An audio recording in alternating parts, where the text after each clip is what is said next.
Alhamdulillah, wa salatu wa salamu ala Rasulillah. In this part of the book, the author, rahimahullah ta'ala, discusses the aqsam of i'rab. So at the start of the book, the author spoke about speech, what makes up speech, what are the conditions for something to be regarded as speech, what are the components of speech, how do we know each component. Then the second main section of the book is where the author rahimahullah talks about i'rab, grammatical analysis. And we discussed that in the previous sitting. After he mentioned the definition of i'rab, he now goes on to mention that words that fall under i'rab can be one of four states. Can be one of four states. And he says here, وَأَقْسَامُهُ أَرْبَعَةٌ, and its categories are four. أَرْبَعَةٌ. The it here refers back to i'rab. رَفْعٌ وَنَصْبٌ وَخَفْضٌ وَجَزْمٌ. So these are the four states. رَفْعٌ, نَصْبٌ, خَفْضٌ, جَزْمٌ. In the next point, he then goes on to tell us what each word takes from these four states. So we have three words, categories: ism, fi'l, and harf. Okay, can an ism be raf?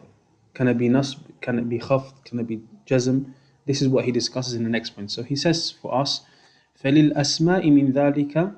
So for the asma, from these, or from that, i.e. from these four, are what? الرفع والنصب والخفض ولا جزم فيها. So an ism, so asma is plural of ism. An ism can be raf', can be in nasb, can be in khafd, but it can never be in jazm. It can never take jazm. It can never be in a state of jazm. As a side point, some people try to translate these. So they will say, for example, this is nominative, accusative, genitive, and so forth. But generally speaking, I don't worry too much about the translation. The idea is that you should learn these terms in Arabic anyway. Ar-raf'. Okay, so an asma can take raf', nasb, and khaf, but it can never take jazm. What about af'al? An af'al from these four states can have ar-raf', al-nasb, al-jazm, and it can never have khaf. And khaf is also known as jar. Jar. Okay, so if we put that into a table, then we see that here are the four halat, the four states that a word can be in within i'rab, and here we have the three categories of words that make up speech. So ism can be raf', nasb, and khaf. That's why it has green, and it can never be jazm. So put here an X. Af'al can be raf' and nasb, and it can be jazm, but it can never be khaf. So we put an X. As for the huruf, they don't enter into grammatical analysis. So then they don't enter into this, so the author doesn't even mention them. Okay? So if we see, ism can be three word types. An ism can be in three of these four states: raf', nasb, and khaf. A fi'l can be in three of them: raf', nasb, and jazm.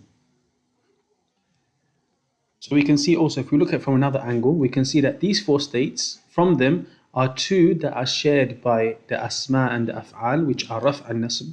They are shared. And there are a third category is the khaf, which is only with the asma, and a fourth category is the jazm, which is only with the af'al.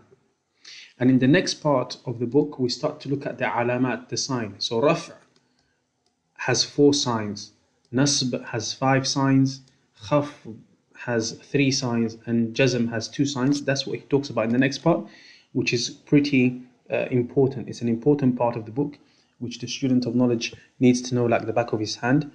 And then the rest after that will be easier, bi-idhnillahi ta'ala.